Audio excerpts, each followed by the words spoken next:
Merci d'abord de courageusement suivre cette longue journée de table ronde, tout aussi passionnantes les unes que les autres. Alors, peut-être une petite surprise. Euh, Pas d'historien. Non, c'est un paradoxe pour une biennale qui se veut européenne. Ça va. D'histoire locale, euh, ça peut étonner. Moi, ça ne m'étonne pas, puisque étant un des organisateurs, c'est un geste volontaire et un geste qui est porteur de sens. L'histoire, c'est une discipline, certains disent que c'est une discipline qui mange partout. Vous savez, partout où il y a de la chair fraîche, l'historien est présent. C'est le fameux ogre de Marc Bloch. Tout le monde connaît ça. Plus que ça, je pense que de toute façon, l'histoire, on est dans un ensemble disciplinaire que l'on peut appeler sciences sociales au sens large. On ne va pas ergoter sur la définition. Et on a besoin tous les uns des autres. Nous avons discuté hier soir, le grand débat était organisé sur la question quelles industries pour le futur ou pour l'avenir. Et j'ai dit justement, l'historien, c'est quelqu'un qui s'intéresse aux transformations de la société. Il n'est peut-être pas compétent pour faire de la prospective, mais tout ce qui change l'intéresse. Et c'est un peu le sens que l'on a la formule que l'on a mis en tête de notre programme aujourd'hui. Bon, c'est un essayiste à la mode, c'était pas pour ça, mais je trouvais que ça synthétisait bien une pensée assez partagée par les historiens. L'histoire, c'est à la fois un répertoire d'expériences et comparativement, c'est ce qui nous permet de penser ce qui change, ce qui est nouveau, ce qui se modifie.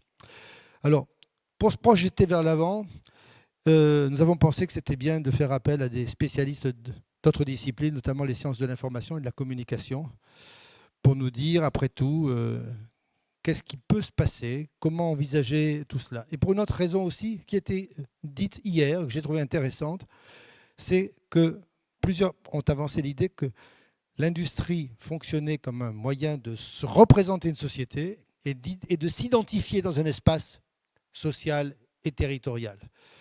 Et donc j'ai pensé que pour cela, un spécialiste, comme on dit dans le jargon d'infocom, c'était parfait. Voilà, d'où notre appel à une des très bonnes spécialistes d'infocom de la région, en plus, de notre grande région Nouvelle-Aquitaine, Nathalie Pinède. Nathalie Pinède donc, est professeure de sciences de l'information et de la communication à l'université Michel de Montaigne, université à laquelle j'ai, il y a quelques années, appartenu. C'était un plaisir de renouer ce lien qui n'a jamais d'ailleurs jamais disparu. Elle s'intéresse à quelque chose de très actuel et de très tourné vers l'avenir, à savoir qu'est-ce que le numérique, si je résume très rapidement, qu'est-ce que le numérique est en train de faire à nos sociétés et va faire à nos sociétés. Donc on est bien là dans l'avenir. Et si on considère que le numérique, c'est d'une certaine façon c'est l'industrie de l'actuel, c'est une branche de l'industrie. J'ai entendu dans tous les débats l'idée que nous devions penser l'industrie dans un sens très large, et dans les périodes anciennes et dans l'avenir. Et je pense qu'on peut dire que le numérique fait partie de toutes les activités industrielles. Donc, elle appartient à un des centres les plus actifs et les plus importants en France, le MICA. Alors, je ne fasse pas d'erreur, Médiation, Information, Communication, Art, qui est un des plus anciens et des plus importants centres de sciences de l'information et de la communication en France. Les grands noms, vous connaissez au moins Robert Escarpi, qui, pendant des années, a eu un petit bulletin que nous nous précipitions tous à lire immédiatement, dès que vers 14h30, pour les Parisiens, le Monde sortait, et que nous apprécions énormément. Mais aussi André-Jean Tudesque, que j'ai connu. André-Jean Tudesque était un de mes professeurs, donc je peux en parler, qui était aussi, lui aussi un des pionniers dans l'histoire des médias. Donc, comment l'industrie a été représentée, comment elle se représente, comment elle va se représenter, comment les représentations que nous avons de l'industrie à venir sont en train d'influer sur notre image de l'industrie. C'est toute une série de questions très complexes, et je laisse à Nathalie Pinède et aux collègues qu'elle s'est associée le souci de nous éclairer sur cette question importante. Merci beaucoup Jean pour cette présentation. Et merci aussi pour cette invitation qui me ravit et pour l'organisation qui est faite par toute l'équipe. Donc effectivement, moi je suis là pour vous parler de ce que le numérique, les technologies font à la société. Je l'étudie plutôt du côté des dispositifs infocommunicationnels et je l'étudie sur des terrains multiples. Et un des terrains sur lesquels je travaille, c'est celui de justement de l'usine ou l'industrie du futur, ce qui correspond assez bien à la thématique de la Biennale et de cette table ronde en particulier, et puis de la table ronde débat aussi d'hier. Alors, pour vous situer un petit peu le projet dans lequel je suis, et je parle sous le couvert d'un de ses responsables, Bruno Vallespire. Donc, c'est le projet BEST, Usine du futur, qui est porté par l'Université de Bordeaux, qui n'est pas l'Université Bordeaux-Montaigne, mais je ne rentrerai pas dans cette histoire compliquée. Voilà, donc le projet BEST, Usine du futur, qui finalement est un projet de recherche qui se termine la fin 2025, qui a duré 4 ans et qui est principalement un projet de recherche appliquée autour des sciences des sciences de l'ingénieur, plutôt orienté donc technologie, mais dans ce projet majoritairement technologique, il nous a été fait une place à nous, sciences humaines et sociales, hein, pour un axe de recherche sur les enjeux humains, sociaux, organisationnels de l'industrie du futur. Donc c'est un axe de recherche interdisciplinaire que je dirige avec un collègue économiste, Vincent Frigand, de Bordeaux Sciences économiques, à l'Université de Bordeaux, et dans lequel donc, nous avons eu toute l'attitude finalement pour explorer les thématiques qui nous paraissaient importantes, et nous avons opté donc comme thématique transversale sur cette question des imaginaires associés à l'industrie ou à l'usine du futur. Là, on pourrait revenir aussi, peut-être que ça viendra également dans les débats sur cette espèce de glissement assez facile ou cette espèce de substitution que l'on fait entre industrie, usine, alors que finalement, ce sont quand même des choses un petit peu différentes, hein. L'usine qui va représenter davantage le lieu, l'environnement, le système organisationnel qui incarne un certain type de production, et on a eu moult exemples précédemment, et l'industrie qui va représenter de façon plus globale finalement une filière qui correspond à un ensemble de moyens de production. Mais c'est assez amusant de voir qu'on utilise un peu l'un et l'autre de façon similaire, alors qu'il y a des imaginaires aussi qui sont des imaginaires différents. Alors pourquoi on s'est intéressé à cette question des imaginaires associés à l'industrie ou à l'usine du futur? Alors, il y a deux choses. Le premier élément, c'est que ça nous a paru aussi être un sujet suffisamment transversal pour intéresser aussi bien plusieurs disciplines de sciences humaines et sociales, de l'économie à la cognitique, à l'ergonomie, aux sciences de l'information et de la communication, etc. Mais aussi pouvoir intéresser nos collègues issus de disciplines en mécanique, électronique, productique, etc. C'était donc cette transversalité finalement d'une méta-question qui transcende un petit peu aussi les approches disciplinaires. Et puis aussi parce que quand même, quand on parle d'usine du futur ou d'industrie du futur, il y a ce terme futur qui est là. Ce terme futur, forcément, c'est quelque chose qui n'existe pas. Donc nécessairement, il nous entraîne, pour moi, assez naturellement, du côté des imaginaires. Donc, cette question des imaginaires, ça a été vraiment cette question-là qui nous a occupés, que l'on a travaillé à partir de corpus d'articles de presse, d'images, de films, et Natacha en parlera aussi. Ça a été aussi traité, en tout cas envisagé à partir d'entretiens avec les chercheurs du projet, pour essayer justement d'avoir de multiples façons des échos, des manifestations autour de ces imaginaires. De l'usine du futur. Alors cette usine du futur, on pourrait dire que c'est une forme de performation. C'est finalement une forme de vision programmatique, peut-être une forme de prophétie autoréalisatrice de ce que sera l'usine ou l'industrie demain. Effectivement, il y a ce programme BEST dont je vous ai parlé, mais c'est un élément parmi bien d'autres. Il y a les 10 ans du programme de programmation ANR qui ont été consacrés Agence nationale de recherche, mais vous le savez, qui ont été consacrés à l'usine du futur. Il y a l'Alliance Industrie du futur. En région Nouvelle-Aquitaine, on a le programme aussi Usine du futur. Donc, et puis, bon, par exemple aussi, beaucoup plus récemment, la table ronde débat qui a eu lieu hier au soir sur le sujet de l'industrie du futur. Alors, parler du futur, c'est évidemment compliqué. Pourquoi ? Parce que, et là, effectivement, nous ne sommes pas historiens et je ne suis pas historienne, mais je vois bien que contrairement au passé qui peut être documenté, le futur ne l'est pas.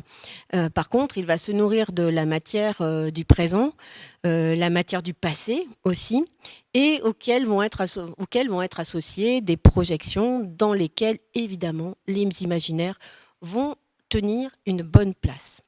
Alors ça m'amène à poser peut-être une première lecture de ce qu'on pourrait appeler imaginaire, mais ce sera aussi, on croisera un peu nos définitions avec mes collègues. Je pourrais dire, en reprenant les mots de Jean-Jacques Venin-Berger, qui est un des spécialistes de l'imaginaire, que c'est une fonction symbolique qui substitue à ce qui est présent une représentation concrète de ce qui est absent, de ce qui n'est plus ou n'est pas encore. Et c'est là qu'on voit bien se mélanger aussi cette question des imaginaires qui traversent le temps, passé, présent, futur.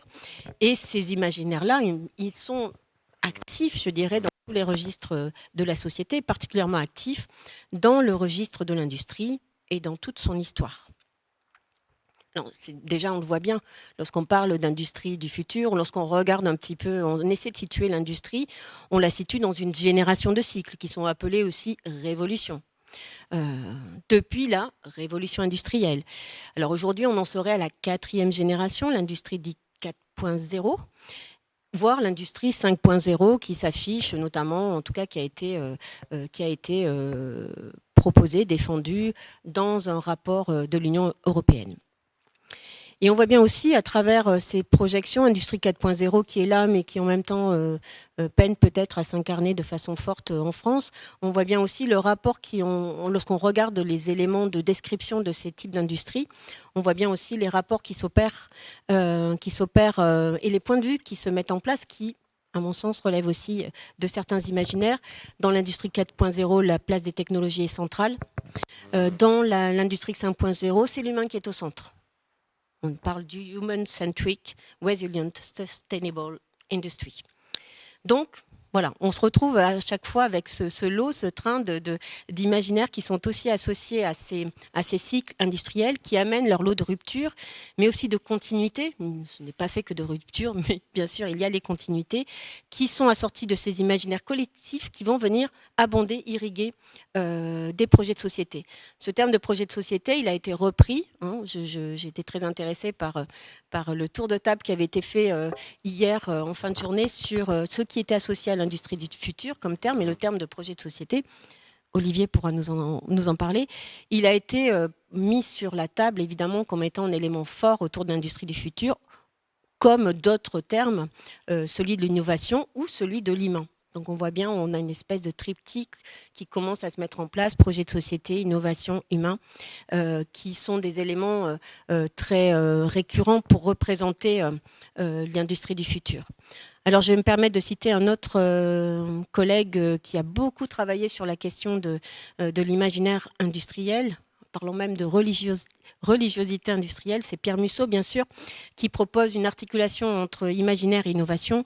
Donc l'imaginaire n'est pas une dimension où la valeur ajoutée d'une innovation, c'est le déclencheur, le carburant du processus d'innovation, d'invention et de création. Les innovations se cristallisent au carrefour des savoirs et des imaginaires, là où les images, les fictions, les récits, les intuitions et les émotions des concepteurs et des utilisateurs se rencontrent et se confrontent.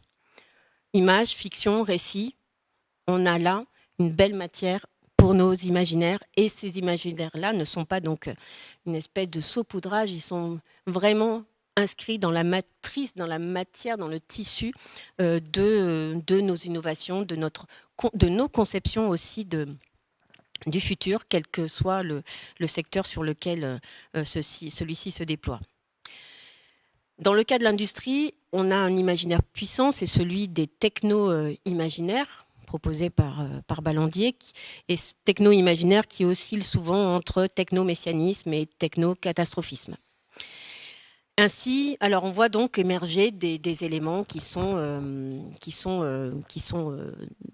souvent entre ces deux pôles. Alors, je vais juste évoquer très rapidement quelques éléments de résultats que l'on a pu obtenir dans le cadre des travaux que l'on a menés dans le cadre de cet axe de recherche de BEST. On a travaillé à partir notamment d'un corpus d'images fixes, à partir des mots-clés qui étaient industrie du futur, usine du futur, industrie 4.0, industrie 5.0. Et on voit émerger des thèmes récurrents qui finalement dessinent un imaginaire alors, qui est très positif autour de l'image fixe. C'est notamment la figure du réseau qu'on va voir matérialisée par des lignes, des connecteurs, tout est connecté, voilà, c'est un réseau, c'est très beau. Voilà, tout circule, c'est fluide. L'alliance du tangible et de l'intangible. Souvent, on voit la main d'un humain qui touche les données. Donc cette rencontre entre l'invisible et le tangible, cette rencontre du corps et de l'immatériel. L'omniprésence de la couleur bleue. Alors ça, c'est un grand classique qui a été analysé notamment par le philosophe Alberto Romellet, qui a fait tout un travail sur le bleu, la couleur bleue, et associé à l'intelligence artificielle. C'est intéressant parce qu'il dit finalement, le bleu, c'est quoi ? C'est une forme d'anesthésie de la signification. Voilà, c'est quelque chose qui, l'anesthésie, on ne pense plus, une forme de neutralisation qui, de fait, met à distance aussi un certain nombre de questions, notamment éthiques. Et on peut, je pense, aussi le transférer dans cette question, enfin, autour de la problématique de l'industrie, cette forme de neutralisation qui, selon Romellet aussi, conduit à une forme d'inéluctabilité de l'industrie du futur. Elle doit être comme cela. Et un autre élément aussi qui émerge, c'est celui de la transhumanité, pas du transhumanisme nécessairement, mais d'une humanité qui serait transformée par l'industrie, par cette vision de l'industrie du futur. Alors, je tiens à faire juste, et peut-être qu'on l'évoquera aussi, un petit bémol à toutes ces analyses. Bien sûr, il faut les inscrire dans un contexte, donc il faut être toujours très vigilant sur ces analyses et donc les inscrire aussi par rapport à une localisation culturelle et temporelle, bien sûr, mais aussi culturelle. Et ça, c'est un élément que j'aimerais creuser, les imaginaires non occidentaux de l'industrie du futur ou de l'intelligence artificielle. Alors, de multiples questionnements donc, qui émergent en lien avec ces imaginaires passés, présents et futurs. Donc, des imaginaires que je pense, nous tous ici, considérons comme structurants pour les visions et les projets industriels. Alors, je vous donne ici les questionnements qui vont guider un peu cette table ronde, puisque je ne vais pas parler tout le temps, je vous rassure, c'était ma petite introduction, mais les questionnements qui vont guider cette table ronde et que j'adresserai à mes collègues, qui s'appuient aussi sur une ligne qui est une ligne chronologique, et ça tombe bien puisque nous sommes dans une biennale d'histoire quand même. Retour dans le passé, quels sont les imaginaires passés de l'industrie du futur ? Vous me suivez ? Voilà, vous allez me suivre. On y reviendra. Donc ça, c'est une première chose. Les imaginaires présents et futurs, bien sûr, de l'industrie. Est-ce que parmi les questions qui se posent, est-ce que ne serait-ce qu'aujourd'hui, est-ce que l'industrie fait rêver ? Pas évident du tout. Et autre question aussi, c'est la question du lieu, l'usine plutôt à ce moment-là. La question du lieu, c'est un lieu, un environnement. On y passe du temps, on y vit, on y travaille. Donc, quelles sont ces relations aussi qui sont projetées entre humains, machines, travail, inscrits dans un lieu ? Donc ça aussi, c'est un questionnement, et la question du travail, mais aussi le rapport humain-machine, évidemment, qui soulève nombre de projections, voire de fantasmes. Et puis, dernier type de questionnement, ce sont des anciens au futur héroïnes,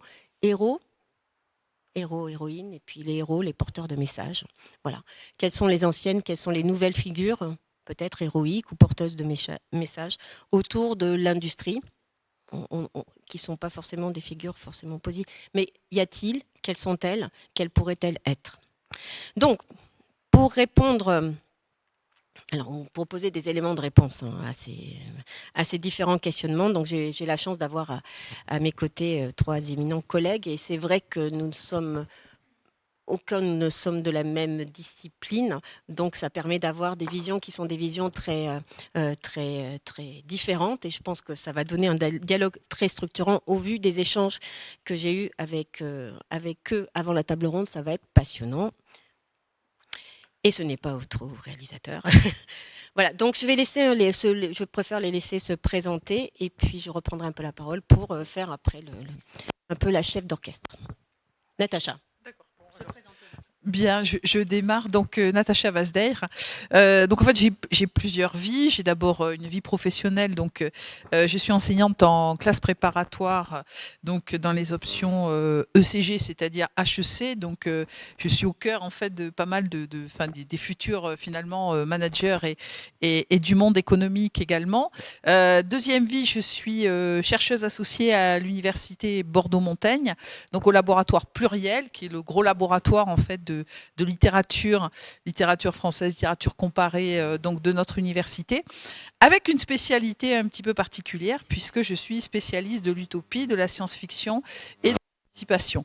Voilà, donc vous allez voir que quand on va parler de fiction, de représentation, je vais certainement citer peut-être des œuvres que vous connaissez, d'autres que vous connaissez beaucoup moins, mais en tout cas, en ce qui concerne ces représentations, en fait, de l'industrie et de l'usine, vous allez voir qu'il y a des images venant de la littérature ou du cinéma qui sont quand même extrêmement intéressantes.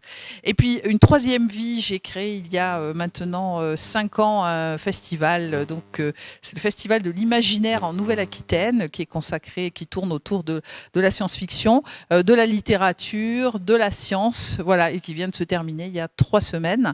Donc, si un jour vous passez par Mérignac et par Bordeaux, enfin, c'est sur Mérignac, eh bien, au mois de septembre, n'hésitez pas à venir nous rendre visite. Voilà. Donc, vous voyez des réflexions qui sont en fait au cœur du monde réel, de la recherche, et puis évidemment de la fiction et du culturel. Marco Saraceno. Merci. Bonjour, merci. Je commencerai peut-être pour prendre la perche qui a été lancée tout à l'heure. Il n'y a pas d'historien. C'est vrai, je ne suis pas historien officiellement, au sens où je suis sociologue, au moins reconnu par l'institution universitaire comme sociologue.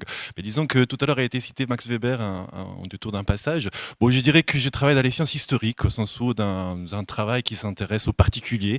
Et en ce sens, effectivement, je me suis beaucoup intéressé à l'histoire du corps au travail et à l'histoire surtout de la mesure du corps au travail, comment est-ce qu'on mesure l'efficacité du corps au travail. Et cela m'a conduit à passer en réalité d'un travail qui partait de la fin du 19e, à arriver à m'intéresser à ces nouvelles innovations effectivement autour de ce qu'on a été évoqué comme industrie 4.0, dans lequel il y a une véritable ambition, peut-être un imaginaire, d'utiliser de nouvelles technologies, notamment des capteurs, pour pouvoir mieux intégrer l'homme dans les chaînes de production, mieux intégrer l'homme dans les systèmes productifs. Et cela m'a conduit à m'intéresser également au récit qu'il y a autour de cet imaginaire de pouvoir utiliser des capteurs embarqués, des capteurs sur les machines qui permettent d'intégrer l'homme au système de production. Voilà comment je me retrouve peut-être ici. Bonjour, donc Olivier Luancy, je suis prof au CNAM en énergétique. Alors, vous ne faites pas forcément le lien avec le sujet, mais je vais vous aider à le faire. J'ai 3 vies professionnelles avant de l'enseignement supérieur. J'ai été industriel pendant 10 ans pour Saint-Gobain. J'ai notamment supervisé toutes les activités de Saint-Gobain en Europe centrale et orientale, une 50aine d'usines. Donc, j'ai vécu dans le monde industriel. J'ai vécu dans le monde de l'administration et de la politique, puisque j'ai travaillé à la Commission européenne, pour un conseil régional et pour l'État central. Pour l'État central, j'ai été conseiller pendant 2 ans et demi de François Hollande Industrie à l'Élysée, et j'ai aussi mis en place Territoire d'industrie. Donc j'ai une vision des politiques publiques sur l'industrie, pas complète, mais quand même pratiquement à tous les étages. Et puis j'ai fait du conseil aussi industriel sur la digitalisation de l'industrie et la sécurisation des approvisionnements. Et puis depuis quelques années, ce qui m'a conduit aussi à rejoindre l'enseignement supérieur, à côté de mes activités d'enseignant, je conduis une réflexion sur les questions de renaissance industrielle et de réindustrialisation. Et l'imaginaire et la question du récit est devenue totalement centrale Alors, on n'est pas très très nombreux, on se connaît tous. Hein. Il y a un petit clan, c'est pas un club formel, c'est pas une association, c'est pas le club des 5, mais on se connaît tous qui essayons de réfléchir comment on fait pour refaire des politiques industrielles qui nous permettent de réussir notre réindustrialisation. Petite parenthèse, hein, ça fait 15 ans qu'on essaye de le faire et qu'on n'a pas réussi à le faire. Je ne vais pas rentrer dans les chiffres ici, mais c'est une réalité économique dure. On n'a pas réussi notre réindustrialisation. On connaît le diagnostic. On a sans doute la recette, mais on n'arrive pas à faire monter la pâte. Je le dis en des termes très simples, pas très scientifiques, pas très académiques. Et la question qu'on se pose aujourd'hui, c'est en fait, on n'y arrive pas parce qu'on n'arrive pas à donner envie de cette industrie. Et même si techniquement, économiquement, il y a plein de choses qu'on peut faire dans le contexte actuel qui n'est pas facile, mais il y a plein de choses qu'on peut faire, on voit qu'elle ne démarre pas. Parce qu'on n'arrive pas à donner envie d'industrie collectivement, parce qu'on n'a pas ce récit, cet imaginaire. Et donc ça m'a conduit à m'interroger, en étant complètement extérieur au sujet. Hein, vous comprenez bien, je n'ai pas la culture, la profondeur des autres orateurs, mais ça nous a conduit à nous interroger comment on fait émerger un imaginaire autour de ces sujets-là. Et sans déflorer le sujet, l'imaginaire autour du 4.0 est très technologique. D'ailleurs, c'est pour ça que j'ai participé au choix d'industrie du futur des termes dans les programmes Montebourg de 2013-2014 et pas d'industrie 4.0 qui avait été proposé par l'Allemagne en 2011. Donc, il y a eu un choix politique de mots, et notamment pour recentrer sur l'humain, même si on n'a pas réussi à faire passer le message, c'était l'intention. Et ce lien à la technique, en fait, aujourd'hui, pour moi, manque d'émotion, d'incarnation. Voilà. Et il faut trouver d'autres manières d'imaginer cette industrie de demain que par la technologie, mais par l'émotion, par l'incarnation. Et c'est ça que je vais rechercher dans mon rôle un peu de think tank, hein, de proposition de politique publique ou d'éléments de langage pour des hommes et des femmes politiques. C'est ça que je vais rechercher dans l'imaginaire. Alors c'est très bien parce que ça fait le lien avec la première question que je souhaitais vous adresser. Donc en fait, la parole va circuler autour de ces questionnements entre les différents intervenants et bien sûr on laissera suffisamment de temps pour toutes les questions que vous aurez évidemment envie de poser. Donc Olivier, effectivement, ce que tu dis, c'est que il y a un lien fort, en tout cas un pouvoir d'agir aussi associé à l'imaginaire par rapport à l'industrie. Toi, Marco, comment tu représente l'imaginaire, comment tu le définis et comment tu l'associes aussi à ce sujet de l'industrie? C'est vrai que, disons, l'objet imaginaire, c'est un objet que je n'ai pas croisé de façon explicite. Mais en y réfléchissant, j'ai croisé des questions relatives aux représentations qui peut-être sont proches de la question de l'imaginaire. Mais en y réfléchissant et en discutant aussi effectivement de la préparation de la table ronde, je me suis rendu compte qu'il y avait au bout du compte dans les sciences sociales qui s'intéressent aux techniques, disons pas qu'à l'industrie, plus largement aux techniques, il y a une sorte de dualité de la question de l'imaginaire. D'un côté, il y a effectivement ce que tu as évoqué, les techno-imaginaires à la Ballandier, effectivement très orientés vers les craintes et les espoirs de la technique. Du coup, comment est-ce qu'une technique nous fait peur ou au contraire renouvelle une mythologie de la puissance. Et de l'autre côté, il y a il me semble, une tradition qui peut-être a été un peu oubliée par tout ce versant imaginaire, techno-imaginaire, disons imaginaire technique, qui est celui qui hérite de la tradition simondonienne. Autrement dit, l'idée qu'il y a un continuum entre l'imagination et l'invention. Autrement dit, on ne peut véritablement inventer qu'un agencement des images sur le réel qui nous entoure. Et c'est peut-être autour de cet imaginaire que ce qu'effectivement Olivier évoquait, c'est-à-dire construire ce nouvel imaginaire pour relancer une activité productive industrielle. Il ne s'agit pas, il me semble, de remplacer un imaginaire par un autre, remplacer un imaginaire comme une puissance exogène qui viendrait enclencher un mouvement ou remettre les gens en branle pour produire. Mais il s'agit de comprendre que l'imaginaire est déjà dans l'activité technique et qu'il s'agit plutôt de réinscrire la question de l'imagination comme une dimension de l'activité d'invention, de innovation. Et c'est peut-être subtil, et j'espère qu'on aura l'occasion, peut-être aussi par les questions, de préciser cette dimension. Il me semble que souvent, lorsqu'on a la question de l'imaginaire, on en discutait aussi hier soir, il y a toujours cette idée un peu de la manipulation, du coup de l'idée qu'il y a la possibilité qu'il y aurait quelqu'un de l'extérieur qui veut nous mettre au travail, si on veut, et du coup il veut relancer l'industrie, et du coup il veut reconstruire une imaginaire de la belle industrie que l'on devrait recommencer à faire, parce qu'on est devenu un peu, un peu trop flâneur, et on ne travaille pas suffisamment, et on a toujours cette crainte. Mais d'autre part, il y a l'idée que, en fait, on ne peut véritablement agir, même techniquement, on ne peut pas véritablement, même tout simplement, mettre en mouvement, si on veut, nos membres, si je veux revenir à une dimension presque vitaliste de cette question, si on n'a pas un agencement d'image.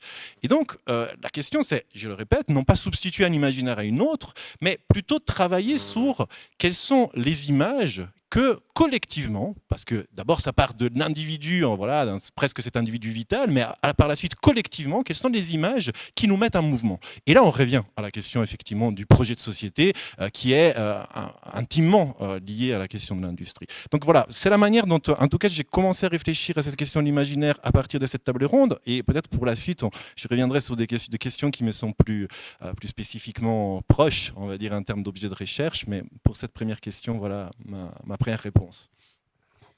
Merci Marco. Des images, c'est bien, Natacha, non? L'image, imaginaire, imagination.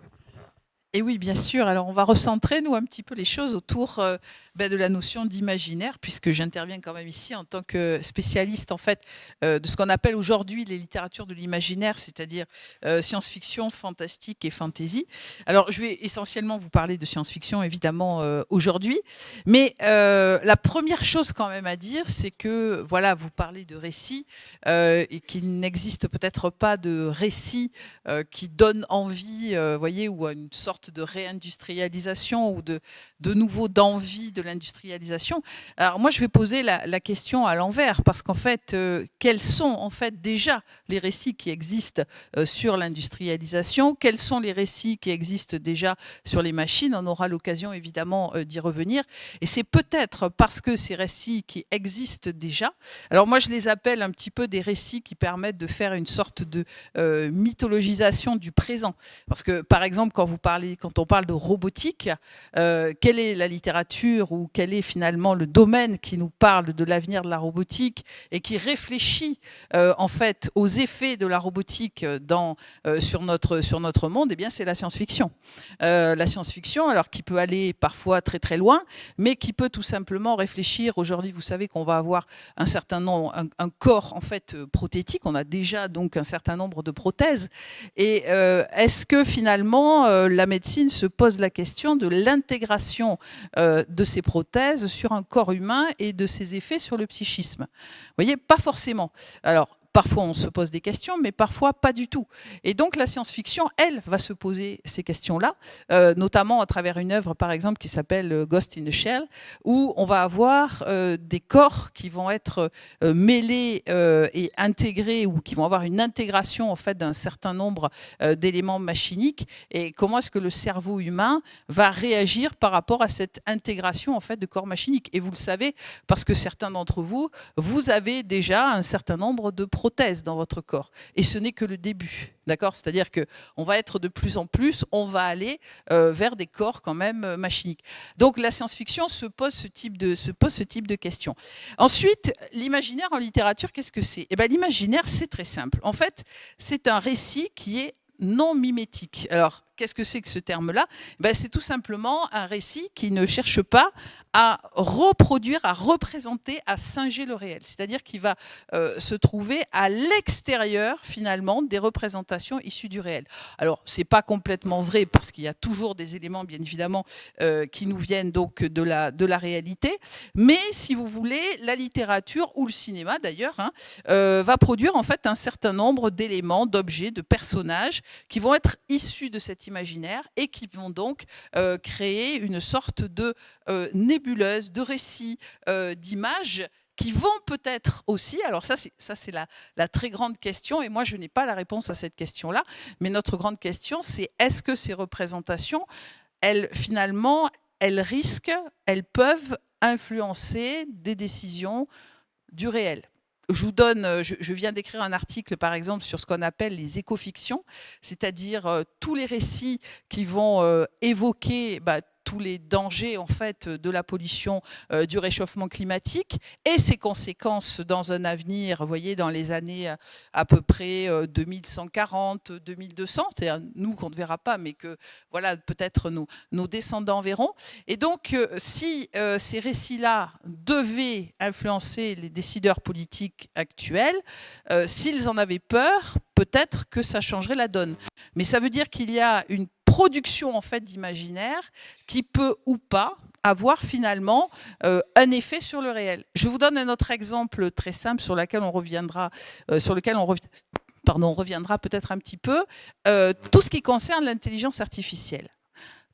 Quasiment toutes les représentations issues de l'intelligence artificielle, de la science-fiction, sont des représentations négatives et mortifères. Et vous voyez, quand on parle très souvent, on se dit un jour peut-être l'IA va prendre le pouvoir. Tout de suite, on a les images de la saga Terminator qui viennent en nous, avec Skynet qui prend le pouvoir, qui s'empare de la maîtrise des armes et qui conduit évidemment à une apocalypse. Donc pour l'humain. Vous voyez, donc toutes ces images-là, elles sont en nous, elles créent finalement ce qu'on appelle l'imaginaire collectif, mais je crois qu'on y reviendra un petit peu après. Et dernier point, j'ai été invitée il y a quelques semaines au ministère de la Culture pour faire une conférence inaugurale sur le cycle des hautes études de la culture. Alors qu'est-ce que c'est? Parce que même moi je ne le savais pas. Eh bien c'est un cycle en fait de formation interne pour des chefs d'entreprise, des hauts fonctionnaires, enfin des décideurs, même des décideurs politiques. Et donc ils ont ouvert ce cycle, ils ont appelé ce cycle Rouvrir nos futurs. Et en fait ils ont décidé d'ouvrir justement ce cycle-là avec cette conférence. Alors j'avais un collègue qui est intervenu sur la notion de récit. Vous voyez, alors évidemment, ça va tout à fait avec ce que disait Olivier donc tout à l'heure. Et en fait, ils m'ont dit, on vous invite parce qu'en fait, nous n'avons plus d'idées. Et que nous avons besoin des idées qui viennent de la fiction, qui viennent des récits. Vous voyez ? Donc il y a vraiment ce lien aujourd'hui, cette envie en fait d'utiliser des récits qui pour l'instant peut-être appartiennent parfois à la sphère du divertissement, mais pas que, parce que ce sont des récits qui peuvent avoir une influence, voyez, sur des décisions que l'on va prendre, donc bien évidemment dans la réalité. Voilà, donc pour moi, l'imaginaire, oui, c'est cet ensemble-là, et je pense que ce qui est très important, c'est ces liens avec la réalité. Merci beaucoup. Non, déjà pas mal de matière. Effectivement, on le voit quand même aujourd'hui. C'est vrai qu'il me semble, et c'est ce qu'évoquait aussi Olivier, dans une société qui est en proie quand même à des incertitudes, à des instabilités et des projections qui sont difficiles, les imaginaires deviennent aussi... Il y a une revitalisation de la question des imaginaires dans la société, très clairement, et qui se traduit aussi au plan académique. Alors, on va entamer un peu notre parcours du passé au futur, donc ces fameux imaginaires passés de l'industrie du futur que je vous promettais, puisque bien sûr l'histoire de l'industrie, elle s'inscrit forcément dans un continuum dans lequel on voit émerger des motifs, des thèmes éphémères ou persistants qui vont aussi contribuer à mettre en lumière ou à asseoir certains imaginaires et partant certains projets de société ou aventures collectives. Donc, comment, par le passé, dans la fiction ou dans la politique, a-t-on imaginé l'industrie du futur et avec quel type de représentations qui y sont associées? Alors, qui voudrait? Natacha, peut-être sur le... Alors, parce que le passé peut être plus ou moins lointain, peut-être que vous rebondirez, vous, sur les... Voilà, sur les... Voilà. Alors en fait, on a dit qu'il n'y avait pas d'historien dans cette table ronde. C'est pas tout à fait vrai parce que moi je suis une historienne de la littérature et plus spécifiquement une historienne donc des représentations. Donc c'est compliqué parce qu'en fait l'objet est un objet fictionnel et c'est pas du tout la même chose évidemment quand on travaille sur l'histoire d'un pays, l'histoire d'un domaine, c'est tout à fait différent. Mais en tout cas, pour répondre à la question que Nathalie a posée, c'est-à-dire comment est-ce qu'on a représenté ou imaginé l'industrie du futur, eh bien je dirais d'abord que la science-fiction, elle est née avec l'industrie et avec le progrès scientifique et avec le progrès technique. Donc ça, c'est vraiment une réalité, c'est-à-dire à peu près, on va dire, dans la seconde moitié du 19e siècle. Alors, je pourrais citer bien sûr Jules Verne, et je vais le faire tout de suite après, bien sûr, parce que c'est quand même une grande figure, évidemment, de la science-fiction, mais bizarrement, Jules Verne n'a jamais parlé du futur en tant que tel. Il a parlé des futures technologies, il a essayé d'envisager l'anticipation des techniques, mais en aucun cas, vous voyez, il s'est projeté dans le futur. Donc c'est intéressant quand même, évidemment, de le signaler. Alors je dirais pour la première chose, c'est qu'en fait, ces représentations-là, dès le départ, dans la littérature, elles sont totalement ambivalentes. Je vais vous citer deux exemples que vous connaissez très bien, qui sont deux grands écrivains. Donc d'une part, Émile Zola. Alors Émile Zola, plutôt à la fin du 19e siècle, eh bien Émile Zola, il a on va dire après l'affaire Dreyfus, on est dans les années, vous voyez, vraiment fin du 19e siècle, les années 1901-1902, eh bien il va vouloir, Zola, essayer de se régénérer à travers un cycle utopique. Et il va notamment créer donc une œuvre qui s'appelle Travail. Alors c'est une œuvre assez puissante, où il va en fait décrire deux types on va dire, de zones industrielles ou d'usines. D'une part, une usine utopique qui s'appelle la crècherie, et d'autre part, une usine totalement dystopique qui, elle, s'appelle l'abîme. Voyez ? Et il va s'inscrire complètement en fait dans la réalité, parce que dans la réalité, qu'est-ce qui se passe ? Eh bien, vous pouvez avoir, par exemple, un type d'usine utopique. Je pense notamment donc à celle de Robert Owen en Angleterre, qui était une usine, par exemple, de textile. Mais je pense aussi... Ah, ça y est, pardon, j'ai un trou. Excusez-moi. C'était Gaudin, voilà, pardon, c'était le familistère de Gaudin, familistère de Guise. Donc dans le familistère de Gaudin, vous avez en fait une réalisation utopique qui s'est complètement incarnée donc dans le réel, que Zola d'ailleurs est allé visiter pour son roman, et donc son usine idéale et utopique entre guillemets s'inscrit en fait dans ce modèle-là. Sauf que Zola note dans ses carnets de travail très très vite. Il dit « Ah, mais oui, mais en fait, là, les ouvriers sont logés là, mais ils sont logés dans un ensemble d'appartements où ils peuvent se surveiller les uns les autres. » Ça veut dire que déjà, vous voyez, il y avait cette espèce de piste de surveillance qu'on va retrouver notamment dans la dystopie. La deuxième œuvre qui montre en fait cette ambivalence, où vous avez ces deux modèles, eh bien, j'en reviens à Jules Verne. Ce sont les 500 millions de l'abbé Gomme, que peut-être vous avez lu il y a fort longtemps. Les 500 millions de l'abbé Gomme, pardon. Donc, c'est un ouvrage qui a été écrit, publié en 1879. Et vous avez là aussi deux modèles. Vous avez donc une industrie qui respecte l'environnement, ça c'est important de le dire, qui s'appelle Franceville. Et à côté de ça, vous avez une industrie allemande de l'acier, la cité de l'acier, qui s'appelle Stahlstadt, et qui est menée par le docteur Schulz. Et ce docteur Schulz, évidemment, alors bien sûr, hein, on est dans le contexte historique. On est juste après donc la guerre franco-prussienne, et donc bien sûr l'allemand c'est l'ennemi, l'allemand c'est celui qui pollue, l'allemand c'est celui qui certes est un très puissant industriel, mais c'est celui qui va aussi exploiter, tuer ses ouvriers, etc. Donc vous voyez, je crois que la première chose vraiment qu'il faut noter, c'est cette espèce d'ambivalence qu'on va retrouver dès le 19e siècle. Et cette ambivalence, alors je pourrais évidemment citer de très nombreuses œuvres, mais on aura l'occasion de toute façon d'y revenir, c'est qu'en fait, d'une part, on a des représentations très progressistes qui montrent qu'en fait, l'industrie va effectivement pouvoir amener l'homme à plus de progrès, plus de confort, mais en même temps, va littéralement détruire son environnement. Et ça, c'est très intéressant parce que dès le début du XXe siècle, vous avez cette notion-là. Je pourrais vous citer par exemple Flammarion avec La fin du monde, qui certes nous montre donc on va dire une planète totalement industrialisée, mais qui va aussi donc vers sa perte. Ou je pourrais vous citer également La mort de la Terre de Ronnie Henné en 1910, où là, eh bien, nous avons littéralement maîtrisé la nature, mais nous avons aussi complètement détruit notre environnement et fait disparaître en fait l'eau. Et une des raisons de la mort des humains dans La mort de la Terre, c'est pas d'ailleurs la Terre ne meurt pas, c'est l'humain qui meurt, comme dans une majorité d'éco-fictions. Eh bien, c'est parce que nous avons trop puisé dans les réserves d'eau, nous n'avons plus d'eau et donc l'humanité en fait se dessèche littéralement et disparaît complètement. Vous voyez ? Donc voilà, ça pour moi c'était très intéressant de faire ce rapport-là, de vous donner aussi des exemples. Zola n'est pas du tout un écrivain de science-fiction, mais c'est quelqu'un qui s'est beaucoup intéressé donc à l'anticipation de sa propre société et à travers justement ces débuts de la science-fiction ou cette première partie de la science-fiction, on voit très bien cette notion d'ambivalence dans cette histoire des représentations de l'industrie. Merci Natacha. Donc c'est vrai qu'on voit dès le 19e siècle, le début du 20e siècle, déjà cette thématique, ce motif aussi de la nature, de ce rapport de l'homme potentiellement destructeur à la nature, mais qui peut finalement remporter et renverser l'humanité à la fin. Plus près de nous, peut-être, Marco ? Oui, effectivement, plus près de nous et sans aucun doute sur d'autres typologies de discours.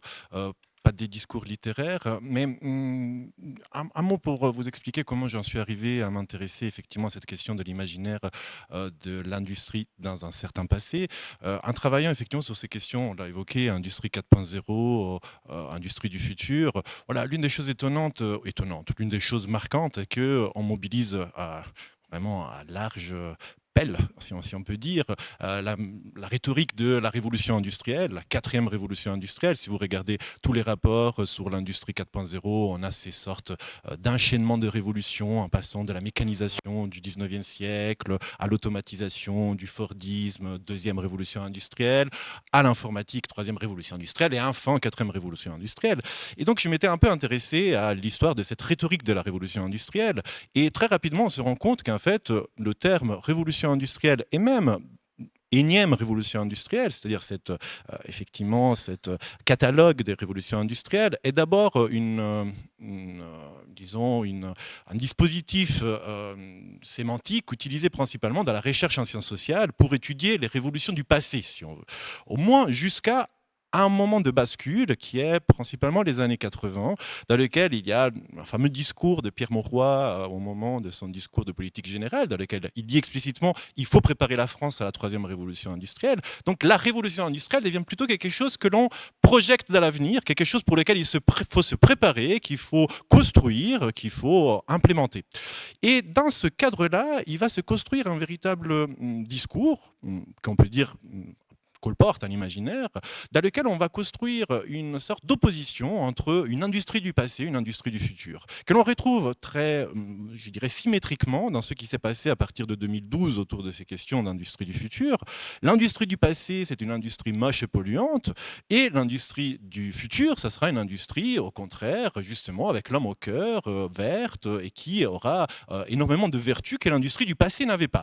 Donc cette ambivalence, d'une certaine manière, on va la déplacé sur une sorte de chaîne temporelle dans laquelle, dans le passé, on a fait des erreurs, mais c'est l'industrie elle-même qu'elle peut se renouveler et aller vers une amélioration interne qui conduira à une meilleure configuration. Ça me renvoie à ce que j'évoquais tout à l'heure sur les imaginaires et ces deux manières de penser les imaginaires. On a la sensation que tout ce qui s'est passé dans le passé, il faut l'imaginer comme négatif. Et vraiment, on construit toute une rhétorique. Et à partir des années 80, il y a toute on va dire un arsenal prospectiviste qui va être mis en place par le pouvoir mitterrandien dans sa politique de effectivement relance de l'innovation technologique. Et ces prospectives, ces travaux de prospective vont vraiment se construire sur non seulement imaginer un futur souhaitable, mais également construire un passé non souhaitable. Et là, ça va justement puiser un grand bras à l'intérieur de l'imaginaire de Charlot avec les engrenages qui broient le corps, les imaginaires des cheminées qui polluent la terre, qui sont sans aucun doute des réalités. Mais cela va conduire également à complètement, déconstruire la dimension positive de l'imagination qu'il y avait dans la production industrielle du passé et à ne pas la mettre au produit de l'imagination d'une industrie du futur d'une certaine manière et au contraire vraiment se construire sur cette dichotomisation passé-futur, mauvais, bon. Et on le voit très clairement dans certaines études prospectives. Il y a en réalité à partir des années 60, il y a un groupe qui est mobilisé par le commissariat du plan, qui était le groupe 1985, qui avait comme objectif dans les années 60 d'imaginer la société de 85. On va dire que jusqu'aux années 80, elle se limite à faire plutôt de la prospective sociale, de la prospective sociétale, que sera la nouvelle société industrielle, comment on va consommer, comment on va se déplacer.